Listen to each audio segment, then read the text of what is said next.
اپنے بچوں کو مالدار بنانے کے شوق میں بے دین نہ بنائیں،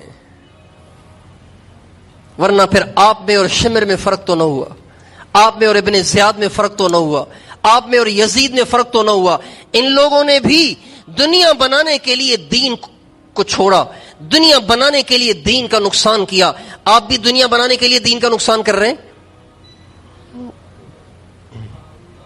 ہاں، جن اسکولوں میں اسلامی تہذیب کی حفاظت ہوتی ہے، اسلامی تہذیب پہ کوئی آنچ نہیں آنے دیتا، ان اسکولوں میں ضرور پڑھائیں۔ کون کہتا ہے ڈاکٹر بننا ناجائز ہے؟ ڈاکٹر بنائیں، انجینئر بنائیں، جو چاہیں بنائیں، لیکن اسلام پہ تو وار نہ کریں نا، اسلام کا تو نقصان نہ کریں، دین کا تو نقصان نہ کریں۔ آج تعلیم کے لبادے میں ہمارے بچوں کو ملحد بنایا جا رہا ہے، بے دین بنایا جا رہا ہے۔ آپ کو پتا بھی ہے کہ آپ کے اسکولوں میں ڈانس سکھایا جا رہا ہے، زنا سکھایا جاتا ہے، زنا 10 سال کے بچے کو زنا سکھایا جا رہا ہے، جنسی مسائل سکھائے جا رہے ہیں، اس کے جنسی جذبات کو چھیڑا جاتا ہے 10 سال کے بچے کو یار۔ اور انہی اسکولوں کے باہر لکھا ہوا ہے تعلیم زیور ہے۔